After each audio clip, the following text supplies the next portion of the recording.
You have a whole faction of your party called Democratic Socialists of America who are running on things well beyond basic government services. The Democratic Party's socialist wing is no longer hiding. It's taking center stage.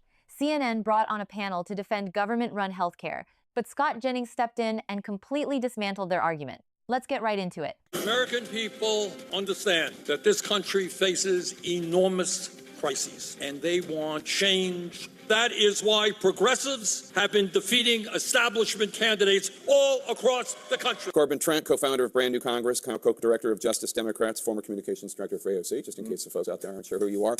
I suspect that you have a different view. I mean, I think that, just because you were one of the original supporters of Medicare for All, we've gone a long time trying to get things like that passed. I think, people are looking for results, not just your indications of what what you stand for. They want to see change. And I think that we've gone decades and decades without it, not going in the right direction at least. And I think that's the key. Republicans went through something like this about 15 years ago. The rise of the Tea Party movement. Yeah. And what that led to were, in some cases, folks running who were taking on, the establishment favorites who won and actually have become really strong members of the United States House and Senate. I think to boil this down to just insurgent versus establishment overlooks what many of these people are running on. They're simply beyond insurgency here. I mean, you've got people out there winning primaries that want to abolish borders, abolish ICE, abolish prisons, abolish the police, abolish the United States Senate. This is well outside the bounds of normal political discourse, and it's all happening, in the Democratic Party. I don't think the Democratic Party leadership understands they've already been overwhelmed, and it's just a matter of time before these views become the mainstream platform, and that's what they're going to end up running on in 2020. Different, because I think socialism, TVA, where I'm from, East Tennessee, was built by socialism. The TVA was built by it. Oak Ridge was built by it. Factories were built by it. Alcoa was built by socialism. America, absolutely. Government workers, 90% of the people that built those having a government is not the same as having socialism. Well, so if it's not the government doing the work and the government building things for the people and then keeping ownership of it, if that's not what socialism is, then what is it? You tell me. If it's not direct employees building the so you're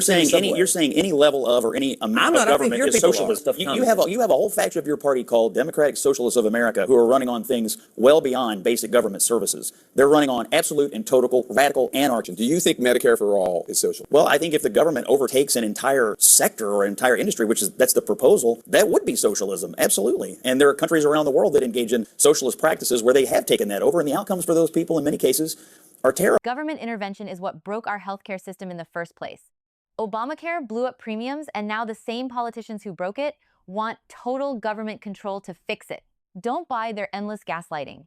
Democratic socialism isn't just a few nice social programs. It is a direct path to crippling taxes and bureaucrats dictating your life. And watching Robin Kelly use a rosy anecdote about Canada's system was pure comedy. Ask actual Canadians about their wait times for basic surgeries and diagnostic scans.